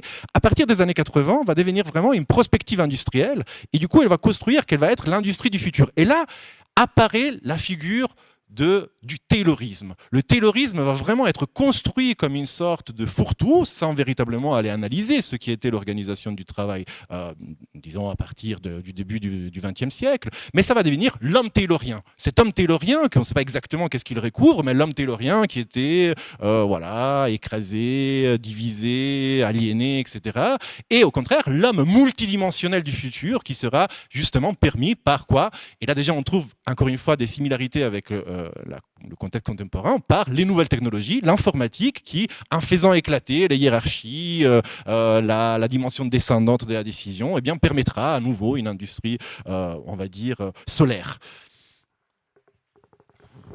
Bon, Olivier, je te laisse poursuivre. Alors déjà, la préparation de la table ronde était très enrichissante, mais la table ronde elle-même, je ne sais pas si vous vous amusez autant que moi, mais moi, ça pétille dans ma tête. Moi, naturellement, comme je vous l'ai dit, je m'inscris dans l'imaginaire, pas comme un objet d'étude, mais comme un objet déclencheur. C'est la parole de Pierre Musso que tu as cité, donc déclencheur d'un mouvement.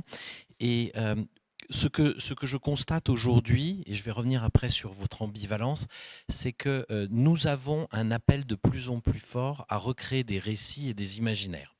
Et on s'est aussi demandé pourquoi. Pourquoi est-ce que finalement on avait ce retour de ce besoin? Une des explications, je ne dis pas que c'est l'explication, mais une piste qu'on est en train d'explorer, c'est de se dire qu'on est dans un monde de rupture et de transition, et que les mondes continus sont beaucoup plus faciles à expliquer avec des tableaux de chiffres, quelque part, que les mondes en rupture, et on revient, je dirais, au langage naturel de l'humanité qui était dans un monde de l'incertain, de l'incompris, à ce moment-là où on a forgé ce langage. Je vous laisse ça, c'est qu'une piste de réflexion, mais le point, c'est qu'aujourd'hui, dans toute la société, et je vais le mentionner, je travaille actuellement avec la filière du nucléaire pour réécrire. Donc, ce sont des ingénieurs qui sont dans une science extrêmement normée, affinée, mais ils ont ressenti le besoin d'écrire un récit de leur filière sous la forme d'un scénario. Et donc, je bosse, moi, le technicien, avec un scénariste, sur le fait de réécrire un scénario, mais grand public, pour faire un film, pour faire un documentaire, mais voilà. Donc, ce besoin, il est énorme et je le ressens de partout. Deuxième élément absolument structurant que vous avez mentionné et que je reprends, c'est que pour l'observateur, encore une fois, pas l'académique, c'est pas un sujet d'étude, c'est un objet que j'implémente dans une réflexion sur des politiques publiques. L'ambivalence sur l'image de l'industrie, elle est hyper dominante. Elle est hyper dominante. Je n'avais pas vu le coup que Marco vient de nous présenter, passé et futur, le passé caricaturé dans ses aspects négatifs et un futur qu'on idéalise autour de la technologie. Mais moi, je m'étais arrêté à l'image, par exemple, de la première révolution industrielle. La première révolution industrielle a été vendue comme une libération de l'homme par la machine. Enfin, il n'avait plus à faire l'effort que ferait la machine. Vous regardez Charlie Chaplin, c'est l'homme qui est asservi par la machine. Et cette ambivalence, à mon avis, elle est structurante et elle explique sans doute une partie de l'échec que nous avons à recréer des imaginaires sur les technologies. C'est-à-dire qu'aujourd'hui, même si on fait l'exercice que Marco a décrit, c'est-à-dire de caricaturer le passé comme étant négatif et le futur comme étant solaire, si je reprends ton terme, on a la conscience, parce qu'un imaginaire n'est qu'une superposition d'émotions qu'on a en nous. À mon avis, ça c'est ma petite définition empirique, mais on sait que derrière cette promesse technologique d'un futur radieux, il y a une ambivalence, il y a un mensonge potentiel, et nous n'avons pas réussi collectivement à faire démarrer le concept ou l'imaginaire autour de l'industrie du futur, malgré tous les efforts qui ont été faits dans différentes parties du monde, ou en tous les cas en Europe, parce qu'on véhicule derrière ces révolutions technologiques qu'on met en avant cette ambivalence du bien, du mal, de la libération, de l'asservissement. Et aujourd'hui, sur ces sujets de l'imaginaire, c'est l'histoire du projet de société, c'est-à-dire si on veut véritablement se reprojeter sur l'outil productif, ces nouvelles technologies sur la finalité productive, il faut dépasser cet environnement technologique et le replacer dans un projet de société et de se redire à ce moment-là à quoi elles servent et pas qu'est-ce qu'elles représentent, qu'est-ce qu'elles symbolisent en elles-mêmes. Et c'est là qu'on retrouve des questions comme la souveraineté, la maîtrise de l'empreinte environnementale ou la cohésion sur lesquelles nous, on a envie de retravailler aujourd'hui, mais en dépassant l'imaginaire lié industrie du futur 4.0 technologique, parce qu'elle est fondamentalement ambivalente, elle ne nous permet pas de nous dépasser, elle ne permet pas de créer ce mouvement auquel j'aspire, mais c'est un parti pris. Alors, Natacha aimerait rebondir. Oui, alors très rapidement, parce que sur ce que vous avez dit tous les deux, sur justement se construire un passé non souhaitable. Alors ça c'est vraiment une idée que j'avais pas perçue, mais en réalité, je vais vous citer quelques films, hein, on va parler un tout petit peu cinéma. Par exemple, dans le Métropolis de Fritz Lang en 1927, dans les fameux Tambourinaires de Chaplin en 1936, on est déjà, vous voyez, dans une représentation, en fait, alors soit d'un futur très proche, soit du présent, qui est totalement non souhaitable. C'est-à-dire que, au-delà du passé, je pense que les représentations qui sont issues soit du cinéma, soit de la littérature, représentent déjà en fait une industrialisation non souhaitable. Alors pour nous, le pic, alors c'est un film que j'aime beaucoup, c'est Soleil vert de Richard Fleischer en 1973. Et dans Soleil vert, alors regardez-le, vous le trouverez très facilement sur Internet. Je l'ai utilisé pendant 5 ans dans mes cours sur justement l'imaginaire industriel et post-industriel à l'université.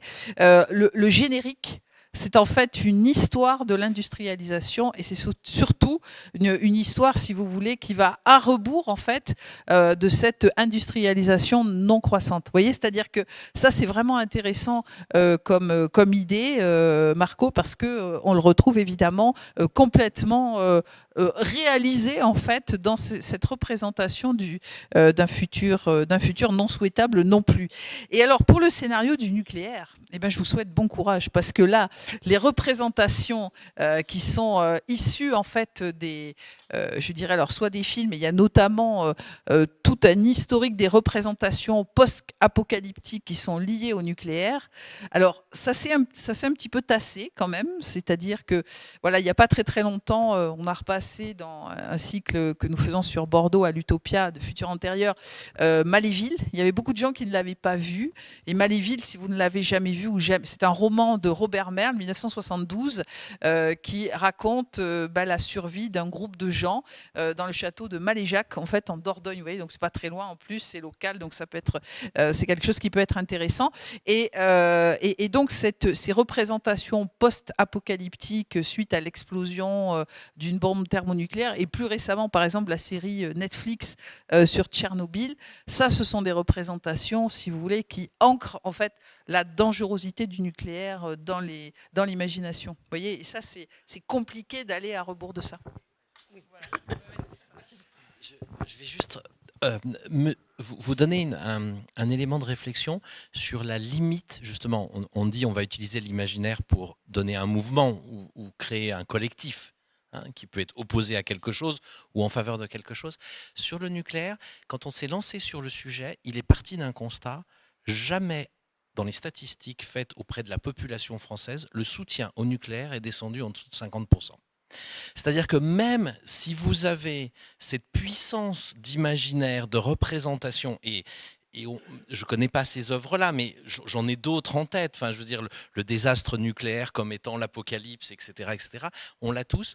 Malgré cette puissance-là, et elle est émotionnelle, elle est très forte, enfin, la boule de feu, etc., le soutien en France au nucléaire, même dans les moments où le pouvoir politique complétait ces images-là d'une politique, d'un message d'ordre public, véritablement, jamais donc on s'est posé la question là-dessus.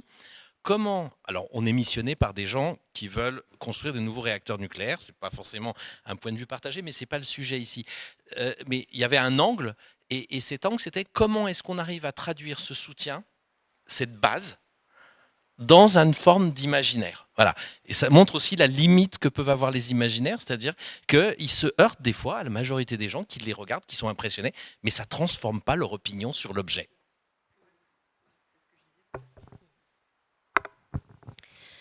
Alors, je vois le temps qui passe, je vais peut-être aller sur le questionnement autour de ce passage, en tout cas autour de l'industrie de l'usine en tant que lieu physique, en tant qu'environnement dans lequel travaillent des humains dans un objectif de production, au contact avec, suppléé par des technologies et machines. Alors, pour amorcer ce questionnement, j'ai une petite blague, on va dire, sur l'usine du futur que vous connaissez peut-être, qui a été notamment citée dans l'ouvrage de deux économistes, Brynjolfsson et McAfee. Et cette petite plaisanterie, c'est que l'usine du futur n'aurait que 2 employés, un humain et un chien. Le travail de l'humain serait de nourrir le chien, et le travail du chien serait d'empêcher l'humain de toucher aux machines qui, elles, ferait le vrai travail. Donc, est-ce que c'est le futur de des imaginés, rêvés de l'industrie? Quelle place, en fait, qu'est-ce que ça pose vraiment à travers cette plaisanterie? Quelles sont les places respectives de l'humain et des machines dans les visions de l'industrie du futur, et comment est projetée la question du travail? Pour rebondir sur cette image, c'est une image extrêmement récurrente, évidemment. Je pense à un économiste que certains d'entre vous connaissent probablement. Sismondi avait déjà écrit la fameuse idée de la manivelle, que grâce à l'automatisation industrielle, on est début 19e siècle, 1819, grâce à l'automatisation, le roi d'Angleterre pourrait faire fonctionner toutes les usines du pays juste en tournant une manivelle dans sa chambre. Voilà, c'est un peu une image très similaire. Donc cette idée que effectivement l'automatisation industrielle se dresserait comme un homologue de l'homme contre l'homme. Et en fait, je dirais que c'est peut-être là qui se niche l'un des problèmes de nos imaginaires effectivement ambivalents vis-à-vis de l'industrie, c'est que l'on voit la machine comme notre homologue. L'image du robot est sans aucun doute peut-être l'un des sommets de cet imaginaire. On voit la machine comme notre homologue, et en tant que notre homologue, on est face à une sorte d'alternative. Soit elle nous remplace, voilà, cette image, aussi certaines effectivement dystopies de la technique qui va nous détruire, soit on doit nous-mêmes devenir comme la machine, Charlot, il devient un engrenage, soit on doit faire devenir la machine comme nous, l'intelligence artificielle, donc la machine autonome qui est en fait un homme comme les autres. Et c'est un peu l'imaginaire, je pense, qu'il y a dans l'industrie du futur. Voilà, on parle souvent d'usine intégrée, industrie intégrée dans laquelle machine et homme feraient les mêmes choses. L'image du cobo, du robot collaboratif, relaie un peu aussi cette image. Notre collaborateur deviendrait la machine. Or, il me semble que justement là, il se niche peut-être un problème de fond, je dirais presque philosophique. La machine n'est pas l'homologue de l'homme. Aucune machine n'est l'homologue de l'homme. Et ce qui pose en réalité l'industrie comme question, c'est quelle est la valeur du travail humain? Autrement dit, qu'est-ce qu'on fait faire aux hommes et pourquoi on y tient au fait que les hommes fassent des choses? Et en réalité, cette question se pose constamment dans n'importe quel contexte d'automatisation.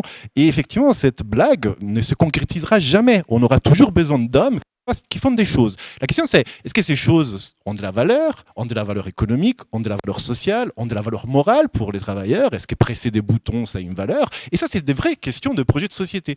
Mais l'homme ne va pas disparaître du travail, parce que la machine n'est pas l'homologue de l'homme. La machine est le produit, justement, de l'imagination de l'homme pour faire des choses. Mais la question, c'est qu'est-ce qu'on veut faire aux machines et qu'est-ce qu'on veut faire aux hommes pour quel type de société? Donc, voilà, il me semble que ces ambivalences, vraiment, trouvent leurs racines dans cet imaginaire très général de l'automatisation, qu'avec la machine automatique, on serait dans une machine qui fait comme l'homme. Le bras robotique est le bras de l'homme, tout simplement fait avec des circuits et des matériaux. Or, il me semble que cela est véritablement une vision erronée et très facilement démontrable qu'elle est erronée. Il n'y a pas besoin d'être des techniciens très fins pour comprendre que la machine n'est pas l'homme et ne fait pas le travail de l'homme. Et donc, il s'agit plutôt de comprendre qu'est-ce que l'homme fait avec les machines. Et c'est ça la vraie question du projet de société. Qu'est-ce que l'homme fait avec les machines d'un point de vue collectif, mais aussi d'un point de vue très localisé. Qu'est-ce que les hommes font avec les machines qui sont à leur disposition? Est-ce qu'ils pressent des boutons? Est-ce qu'ils surveillent? Est-ce qu'ils travaillent avec? Est-ce qu'ils ajoutent de la finesse? Est-ce qu'ils ajoutent de la valeur ajoutée? Et c'est sur ces genres de questions qu'effectivement, il faudrait plutôt se concentrer, plus que s'imaginer si la machine nous remplace ou au contraire nous aide, qui sont effectivement les grandes questions que l'on voit récurrentes dans tous les imaginaires de l'industrialisation. Et cet imaginaire de l'automatisation, là aussi avec la cybernétique de Norbert Wiener, très clairement, et qui lui-même avait malgré tout une position très ambivalente par rapport à cette question de l'usine du futur, hein, qu'il évoque dans son ouvrage Cybernétique et société, par exemple. Natacha, pour rebondir? Oui, alors je rebondis sur le chien. Alors, il y a un roman que j'adore qui s'appelle Demain les chiens de Clifford de Daniel Simak, qui date de 1950. Et en fait, alors pourquoi ça s'appelle Demain les chiens? Eh bien, parce que les humains ont trouvé un moyen d'aller sur Jupiter. La vie sur Jupiter, apparemment, est beaucoup plus intéressante. Donc, ils partent tous sur Jupiter. Et les chiens, parallèlement, eh bien, évoluent et vont créer en fait une véritable civilisation. Et donc, vont évoquer l'humain comme un lointain passé. Ils vont entretenir la mémoire de l'humain. Et alors, ce qui est encore plus intéressant par rapport à tout ce que nous disons aujourd'hui, c'est que celui qui entretient en fait la mémoire de l'humain, c'est un être inaltérable, un être d'acier, en fait un robot qui était au service des humains. Et c'est le robot qui en fait se souvient de l'humanité, qui est dans le ressouvenir de l'humanité. Vous voyez, donc c'est vraiment un roman c'est un roman qui est très très bien écrit, qui est vraiment un des très grands classiques de la science-fiction américaine et qui est tout le temps, voyez, d'actualité. Je trouvais que c'était intéressant d'en parler là. Voilà. Alors, au cœur en fait de cette problématique, comme l'a très bien dit Marco, eh bien, c'est la problématique du robot en fait et cette création du robot. Alors, c'est vraiment un sujet essentiel en fait de la science-fiction dès le 19e siècle. Et la science-fiction, d'abord, ce qui est intéressant, c'est que le robot, elle le crée pour nous remplacer au travail. Donc, par rapport à notre thématique, ça, c'est quelque chose qui est absolument évident. Je citerai deux œuvres là aussi un petit peu anciennes, mais qui sont donc Ignis de Didier Chouzy en 1883, qui va créer le premier des espèces de robots agricoles qu'il appelle des atmophytes. Et ces robots agricoles, oh tiens, comme c'est bizarre, vont se rebeller à un moment donné parce qu'ils ne sont pas contents donc de leurs conditions de travail. Alors, deuxième œuvre absolument essentielle, je ne sais pas si vous la connaissez, en 1920, donc on est en plein évidemment essor du taylorisme, ça s'appelle Ruch de Karel Čapek, qui est un auteur tchèque. Et dans Ruch, eh bien, c'est un ingénieur qui va créer, alors pas des robots plutôt d'acier, mais on va dire des êtres artificiels qui sont là en fait pour remplacer l'humain dans les usines. Voilà, on décide de créer en fait une société du loisir. Et alors ça, c'est vraiment toujours cette question que l'on se pose évidemment aujourd'hui, mais dans la science-fiction, c'est vraiment une thématique ancienne et on a plus ou moins résolu le problème. Et oui, sauf que évidemment, encore une fois, eh bien, les créatures donc vont se révolter contre leur maître, vont détruire toute l'humanité. Voilà, bof, comme ça, c'est terminé. Et puis troisième œuvre que je citerai à l'autre bout peut-être du cycle chronologique, c'est la saga Terminator, où dans le dernier, eh bien, vous avez une usine où ce sont des robots qui créent d'autres robots. Et donc, eh bien, on est à la fin du cycle, c'est une sorte de, si vous voulez, de représentation tautologique de ce robot au travail qui avait été initié au 19e siècle. C'est-à-dire que l'humain est totalement, en fait, absent de la production industrielle puisque les robots s'autoproduisent eux-mêmes. Voilà. Donc, vous voyez, à travers ces représentations, et je ne parle même pas évidemment de l'intelligence artificielle, mais dans la science-fiction, c'est vraiment le cœur de la réflexion. C'est-à-dire, concrètement, à quoi vont nous servir les machines. Alors, évidemment, j'aurais pu citer aussi Ravage de René Barjavel en 1943, qui se pose vraiment cette question-là, absolument essentielle, puisque ces super ingénieurs, en fait, ils font 10 ans d'études pour ensuite appuyer sur un seul bouton pour faire marcher des machines. Voilà, c'est tout ce qu'ils font en fait. Et donc, on est vraiment dans ces sociétés du loisir, mais au final, et ça c'est Pierre Boulle qui nous le dit, l'auteur de La planète des singes, à partir du moment où l'humain s'ennuie, où l'humain n'a plus de travail, eh bien, l'humain a envie de se suicider. Voilà, c'est dans les jeux de l'esprit. On est dans les années 60 et Pierre Boulle a cette réflexion-là. Alors, il va même plus loin en se disant, il va même au-delà, si vous voulez, finalement d'une société ultra rationalisée, industrialisée, puisque ce sont les scientifiques qui prennent le pouvoir. Et donc, tous les prix Nobel prennent le pouvoir parce qu'ils trouvent que les politiques, vraiment, ils font n'importe quoi. Oh, tiens, comme c'est bizarre, ça ne nous rappellerait pas une situation actuelle. Et donc, les scientifiques, et voilà, toute ressemblance, on est dans la fiction.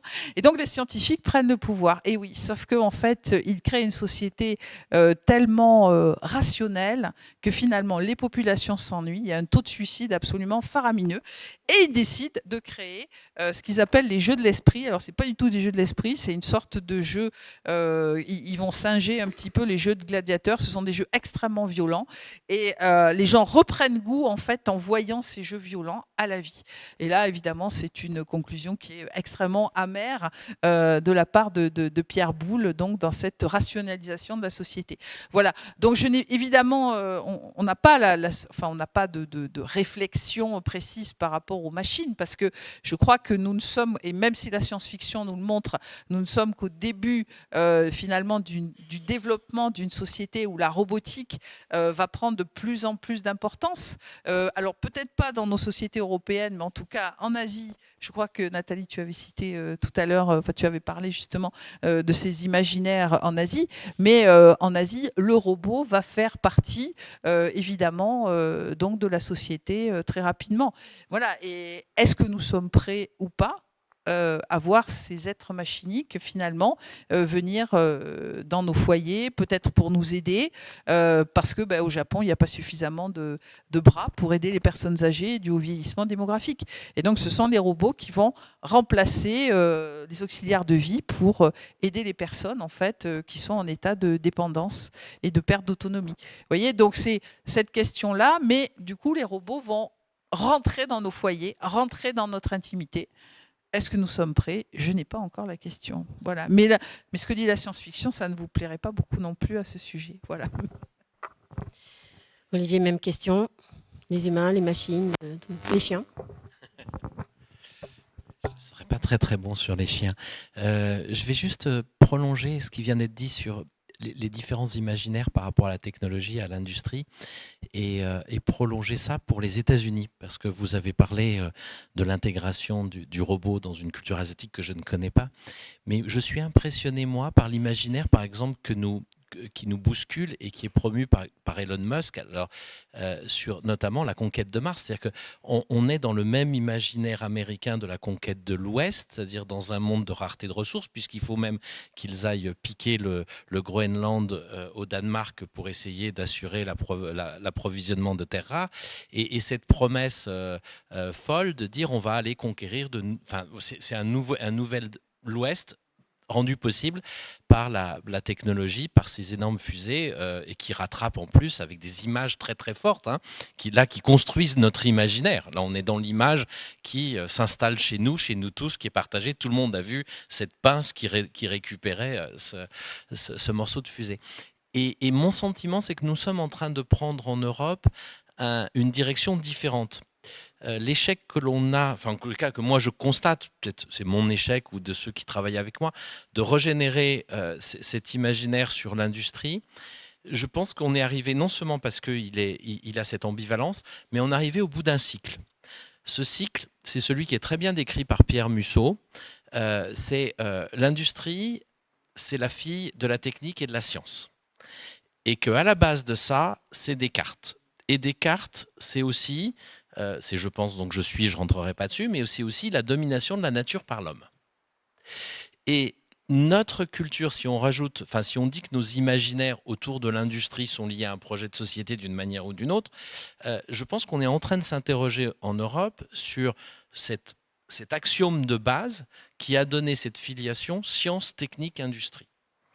Est-ce qu'on veut toujours avoir une société humaine qui domine la nature au point de la détruire, ou est-ce qu'on veut retrouver une forme de symbiose, il y a des termes qui circulent comme le commensualisme et des choses comme ça, avec la nature. Et à partir du moment où on démonte le clou sur lequel est accrochée cette filiation science, technique, industrie, et qu'on le repositionne ailleurs, je pense qu'on ne peut plus continuer sur la même filiation des imaginaires qui vont avec, et on est dans un véritable changement de paradigme qui peut être aussi profond que celui qui nous anime aujourd'hui, qui est celui des Lumières, de la rationalité ou des choses comme ça. Mais il me semble qu'on est à cette bifurcation-là.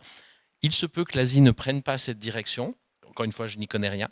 Je ne vois pas les États-Unis prendre cette direction. Ils restent accaparés sur cette conquête technologique, le chemin de fer qui permet d'aller à l'ouest, la superfusée qui permet d'aller à Mars. C'est cet imaginaire-là qui continue à les mouvoir et à les émouvoir. Nous avons peut-être en cours de construction un autre imaginaire, et c'est pour ça qu'on a du mal à reconstruire celui sur l'industrie. Justement sur ce modèle-là européen, l'allemand Ernst Kallenbach en 1970 a écrit Ecotopia. Et Ecotopia, ça se passe aux États-Unis. Alors très intéressant par rapport à ce que vous disiez. Et c'est une partie des États-Unis en fait qui fait sécession et qui décide en fait d'abandonner complètement l'industrialisation et d'être dans une vie en totale harmonie avec la nature. Donc plus du tout par exemple de production de nourriture industrielle, le sel, le sucre produits industriellement sont complètement bannis, on dépollue totalement les eaux, les rivières, etc. Alors c'est une œuvre de 1970, donc on est dans l'utopie des années 70, mais c'est quand même intéressant parce que c'est vraiment un des modèles de ce qu'on appelle aujourd'hui les écofictions. Et je pense qu'en Europe, même, on va dire, l'imaginaire littéraire va se diriger, enfin, cherche peut-être à se diriger vers ça. Alors, je pense que vous voyez que le sujet est assez inépuisable. Dans la préparation, on a déjà passé 2-3 heures. On n'a qu'1 heure et demie pour la table ronde. Et j'imagine aussi que vous avez des questions à poser.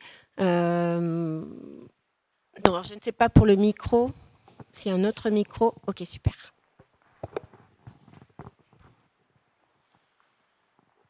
Il va arriver, le micro. Devant. Il y a une question devant. Et puis... Merci beaucoup pour cette conversation très stimulante.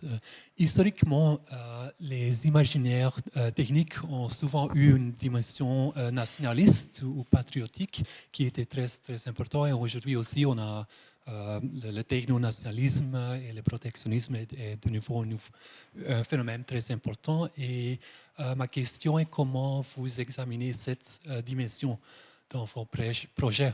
Je pense que les dernières réponses ont suggéré que le niveau européen est très important dans le cadre de votre projet, mais oui, mais pourriez-vous élaborer sur cette dimension, s'il vous plaît?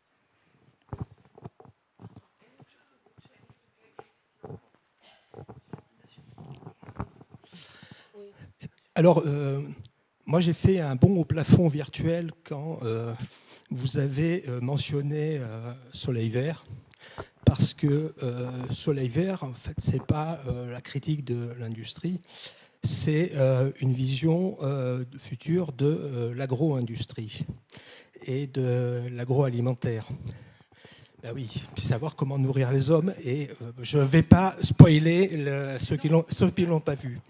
Et il me semble, là pour mettre les pieds dans le plat là, pour cette dernière table ronde, que le problème, peut-être en France entre autres, c'est plus le problème du futur de l'agro-industrie et de l'agroalimentaire, avec tout ce que ça véhicule comme imaginaire, mais aussi comme secret, puisque des sujets qui commencent à surgir maintenant, qui étaient étudiés il y a 50 ans par les futurs ingénieurs de l'agro et qui sont maintenant vulgarisés, par exemple par Inès Léraud avec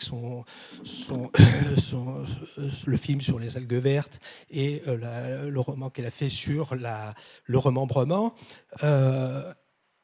Une journaliste, de ce fait, subit des pressions, des menaces, etc. Donc, et on le sait, c'est dit, on le voit par rapport à tout ce qui peut être contestation d'un certain modèle agro-industriel, où la conflictualité monte en puissance.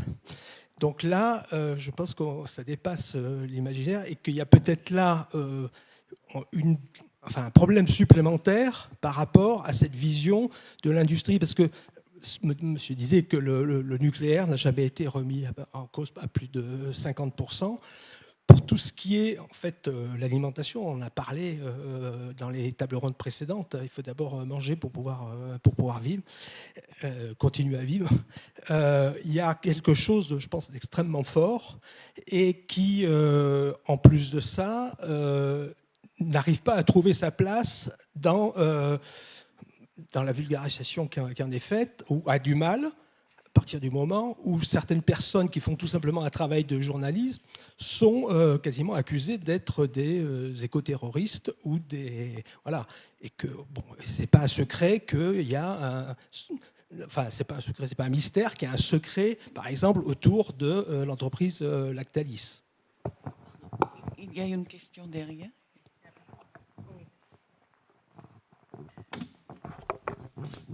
Juste pour vous répondre, en fait, je ne parlais pas du film en entier, mais juste du générique, en fait, où le générique est vraiment un historique, voilà, c'est ça. Mais après, on vous répondra, voilà. C'était vraiment, j'avais ciblé sur le générique. Bonjour à tous et à toutes. Voilà, je suis très intéressé par cette question de l'image et de l'imaginaire, mais je voudrais vous dire que il me semble que le travailleur, on n'a pas beaucoup parlé des travailleurs de l'entreprise, mais le travailleur d'entreprise, lui, il va s'emparer de l'imaginaire et du récit de l'entreprise s'il est reconnu. Vous voyez, je fais glisser un peu la question de l'imaginaire du côté de la reconnaissance à la Axel Honneth, par exemple, vous voyez, qui pose la question de la reconnaissance du travailleur et de sa reconnaissance de sa valeur et de son travail dans l'entreprise. À ce moment-là, peut-être qu'il va s'emparer de l'imaginaire de l'entreprise. Voyez. Il faudrait faire une enquête sociologique auprès des gens qui se disent « je suis Michelin, je suis Peugeot, je suis Legrand, je suis Citroën, je suis Renault ». Et en faisant une enquête auprès de ces gens-là, sociologique par exemple, on pourrait s'apercevoir peut-être qu'ils se sentent Michelin, Renault, Peugeot, parce qu'ils sont reconnus de l'entreprise, mais comme travailleurs, vous voyez, comme pièce essentielle de l'entreprise. Voilà, c'est cette immixtion du travailleur que je place dans la question de l'imaginaire et donc de la reconnaissance. Voilà. Mais c'est tout. C'est une petite manifestation d'humeur. Est-ce qu'il y a d'autres questions? Ça va. Marco, peut-être pour réagir sur cette dernière question? Je vais essayer, je suis pas sûr. Je trouve la question très pertinente. D'ailleurs, elle croise en réalité quelque chose qu'on n'a pas évoqué. C'est la question effectivement de la culture, si on veut. Ce que vous évoquez, c'est ce qu'on appelle la culture d'entreprise normalement. On sait qu'effectivement la question des imaginaires est effectivement intimement liée à la question des évolutions de culture. Je n'ai pas une réponse, disons précise, ou en tout cas peut-être je la déplace un peu, cette question. Alors, en fait, ce que vous évoquez, c'est-à-dire, est-ce que le travailleur arrive à intégrer les imaginaires qu'on lui propose, que ce soit les imaginaires de d'entreprise ou même les imaginaires dont on discute ici, c'est-à-dire, voilà, on veut il y a des acteurs qui cherchent à construire des récits sur l'industrie pour pouvoir la rendre, la remettre en branle, la remettre en action. Comment est-ce que les travailleurs peuvent s'approprier de ça? Or, je pense qu'effectivement, je ne sais pas si j'utiliserai le terme de reconnaissance, je ne suis pas un expert d'Axel.net, du coup, je n'irai pas sur ce terrain, mais en tout cas, il y a une question qui est de l'ordre de quelle est la valeur qu'on lui donne à l'intérieur de cette place, de ce système de production. Et là, la question de l'innovation est véritablement au cœur, et la question aussi de l'automatisation et de la robotisation. Autrement dit, nous, on avait travaillé par exemple dans une entreprise pas loin d'ici, à Limoges, qui faisait du moulage pour l'aéronautique avec de la céramique, et on voulait introduire un robot collaboratif. Or, est-ce que ce robot collaboratif va toucher à ce que les travailleurs considèrent être le cœur de leur métier, la valeur de leur métier? Et donc là, il y a vraiment une question de choix de société, au sens où est-ce que je privilégie l'amélioration de mes marges économiques en mettant un robot, mais en même temps, je risque d'avoir des travailleurs qui vont décrocher de l'imaginaire de mon entreprise ou de la culture de mon entreprise, ou en tout cas décrocher de ce qui est leur métier et du coup devenir moins productif. Et donc là, il y a une vraie question de choix, c'est-à-dire ce robot que l'on va introduire, qu'est-ce qu'il va faire au travail des personnes qui sont employées par l'entreprise. Et là, je reviens à ce que j'évoquais tout à l'heure. Introduire une machine, ce n'est jamais remplacer l'homme. Introduire la machine, c'est déplacer l'homme. Déplacer l'homme dans d'autres fonctions. Or, la question, c'est ces fonctions, quelle valeur ils ont? Et quelle valeur ils ont pour qui? Et c'est ça la vraie question qui se pose. Et je ne sais pas si j'ai répondu à votre question, mais en tout cas, c'est ce qui m'a évoqué votre question. Merci. Je voudrais juste compléter avec une anecdote, qui n'est pas une anecdote, ça s'est passé à Figeac, introduction des premiers cobots, il fallait les paramétrer, et donc il y avait une équipe qui était chargée le jour de faire ça, et quand ils revenaient le lendemain matin, le cobot ne marchait plus, parce que l'équipe de nuit considérait que c'était une confrontation avec son existence et déréglait les réglages mis au point la veille. Et il a fallu assez longtemps au management pour découvrir ce que je vais appeler une supercherie, mais qui est quand même assez marquante dans le rapport. Voilà. C'est du vécu dans une usine à Figeac. Voilà. Et après, pour rebondir sur... ça fait un peu écho à la question sur l'agroalimentaire. Là, j'ai parlé d'un individu ou d'un groupe d'individus. Là, on parle d'un secteur. On est dans un monde qui change. Et donc, on a toutes les manifestations du conservatisme habituel au changement et du conflit au changement. Donc, je n'ai pas là-dessus, il ne faut pas s'attendre à autre chose. On est dans une transition qu'on n'a pas su gérer. Peut-être on en aurait eu les moyens collectivement. En tous les cas, on ne va pas la gérer en douceur. On va la gérer avec un certain nombre de ruptures et donc avec un certain nombre de violences, avec des intérêts établis qui vont vouloir continuer à survivre dans un monde dans lequel ils peuvent peut-être ne pas avoir de place. On va vers un monde de violence, il est sous nos yeux, même si on ne l'accepte peut-être pas encore, mais c'est le retour de la guerre en Europe, c'est des choses comme ça.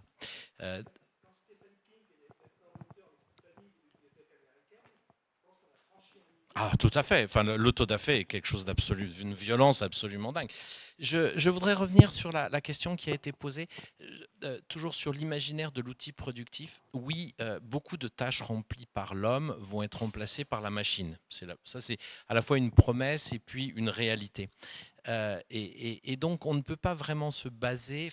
L'industrie va évoluer. L'industrie, c'est plus la technologie. Et si on veut remettre ce rôle de l'industrie dans notre société, celle qui est pourvoyeuse de souveraineté, de cohésion territoriale, de maîtrise de notre empreinte environnementale, je repars sur cette base-là. Il va falloir se baser sur d'autres leviers que la technologie qu'on a longtemps utilisée. Voilà. Et là, moi, je cherche des choses. Peut-être moins du côté de la reconnaissance de la valeur travail, mais du côté du leadership, de ce qu'on a appelé les héros, c'est-à-dire, alors ça peut être le chef d'entreprise, mais qui est connoté en France par la connotation du patron, qui a une connotation sociale, mais le leader qui emmène une équipe dans une aventure collective avec un succès, une réalisation, une fierté. Je pense que là, on a des vrais leviers. L'entreprise qui transforme la matière aussi, ça a été dit quelque part comme un élément d'identité du territoire et des personnes qui y travaillent, c'est-à-dire, voilà, ça je pense qu'on doit travailler là-dessus, plus que sur la technologie et sur ce lieu. Et puis hier au soir, François Hollande mentionnait un élément que moi j'ai pas tellement travaillé, mais on est dans un monde de plus en plus individuel. Le télétravail est une manifestation de cet isolement que nous avons.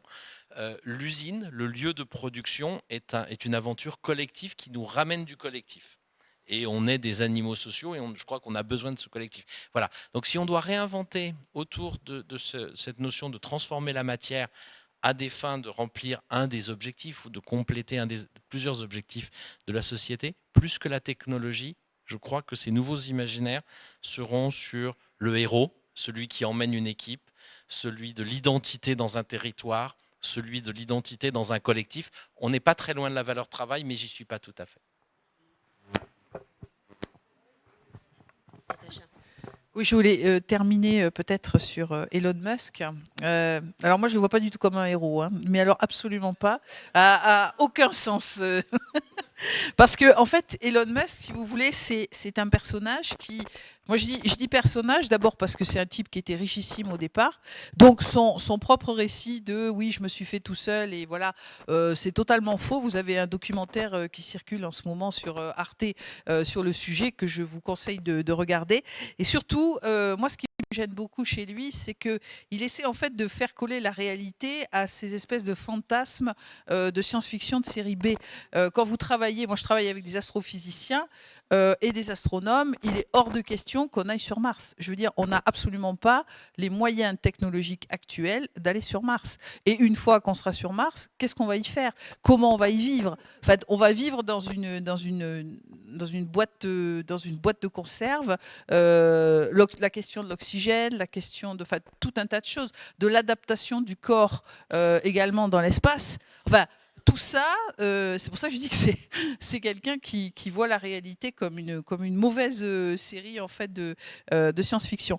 Et puis juste un point sur ce que disait monsieur par rapport à Soleil Vert. Alors je crois que dans ce film, il y a évidemment plusieurs graves questions sur bien sûr le futur de l'agroalimentaire, mais aussi sur la question de la démographie, parce que la démographie de l'humain, certains voient actuellement l'humain comme une espèce absolument invasive, mortifère, dangereuse pour la planète. Donc, on se pose ces questions justement sur ce surdéveloppement démographique, sur, oui, il faut développer l'agroalimentaire pour nourrir la population, mais peut-être aussi surproduire pour spéculer quand même derrière. Voilà, et il y a aussi derrière... Alors, la science-fiction se pose aussi la question de l'approvisionnement des denrées. Vous avez une petite série que vous pouvez voir sur YouTube qui s'appelle L'Effondrement, qui a été créée par le collectif Les Parasites il y a quelques années et qui nous montre en fait une anticipation à quelques années, enfin très très peu de temps, et notamment qu'est-ce qui se passerait si on ne pouvait plus, en fait, si la grande distribution ne fonctionnait plus et si on ne pouvait plus approvisionner tous ces grands centres en fait, de distribution de la nourriture. Donc, suite à, je ne sais pas, un problème dans les transports, une guerre, enfin n'importe quoi. On l'a un peu vécu avec le Covid, hein, c'était vraiment les prémices. Et donc, la science-fiction se pose aussi la question sur cette remise en question de notre système d'approvisionnement qui est fondé sur la grande distribution. Donc, l'agroalimentaire, la grande distribution, vous voyez, enfin, tout ça, c'est des questions qui sont quand même au cœur de nos vies aussi. Et l'anticipation, elle permet de réfléchir à ça. Hein, idem pour l'essence, il y a un épisode sur voilà, que se passe-t-il. Vous savez très bien, quand il n'y a plus d'essence, on tombe très très vite dans Mad Max, dans une espèce d'ambiance post-apocalyptique absolument terrifiante. Vous avez une petite mamie de 70 ans qui est prête à vous assassiner pour récupérer 5 litres d'essence. Hein, c'est des scènes qu'on a déjà vues. Donc voilà, hein, tout ce que... Donc c'était juste pour rebondir avec un peu d'humour sur votre question, votre remarque qui était tout à fait pertinente. Alors, en tant qu'organisateur, je suis quelqu'un de terrible, pire que la guillotine, je coupe tout. Je pense que toute bonne table ronde, et celle-là était excellente, à la fois elle répond à des questions et elle suscite des interrogations auxquelles on ne peut pas répondre toutes et crée une terrible frustration. Bien. Voilà. On est sur des questions, je trouve ça bien. Voilà.